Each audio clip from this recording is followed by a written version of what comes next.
Driving home from a friend's house, you sit at a red light when you hear a familiar tone from your phone. A text message. Probably from your friend. You always leave things at their homes. Being a responsible driver, and the light still being red, you open and look at the message, and you wait for a moment for an image to load. Suddenly a photo pops into view. Red, obscured, strange contrast, and no accompanying text. But the light is green, so you close your phone and go back to driving, wondering vaguely what that was and who would have sent it to you. Perhaps someone accidentally took a picture inside their bag or their pocket and sent it to you. You're still caught wondering as you pull up to the next light, also red, and another little tone from your phone. You flip it open, hoping that there's an apology from a friend, but you find yourself waiting as another photo loads on the screen.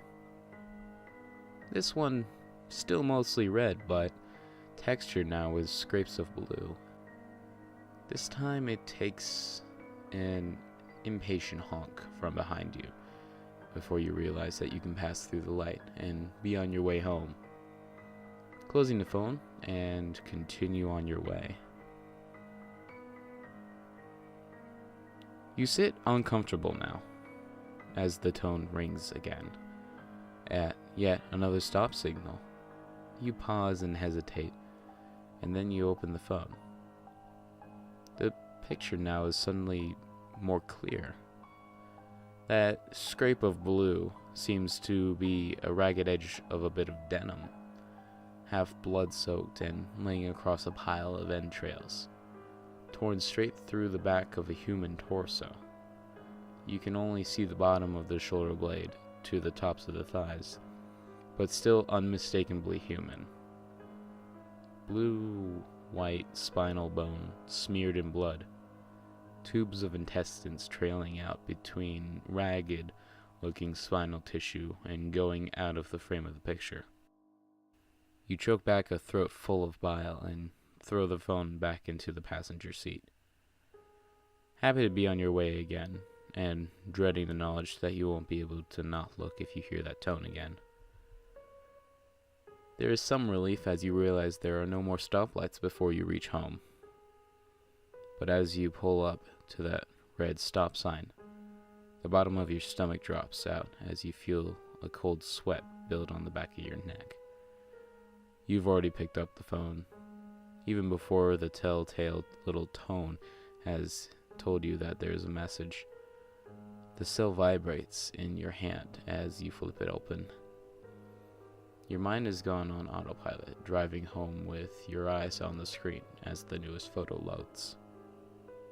Intestines piled almost artistically on the side of the body.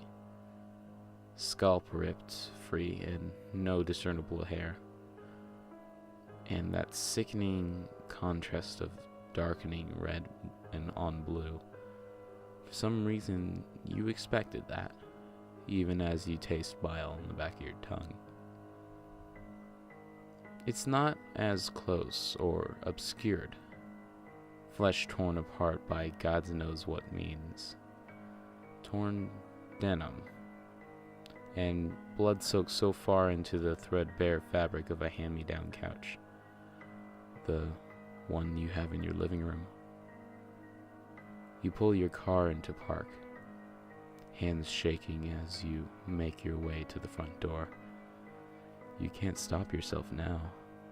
Your body's just doing what it normally would. But your finger frantically scrolls down the screen, finding no name, no phone number, and a time dated on the message 3 minutes from now. You put the key in the door as you try to shrug off your denim jacket.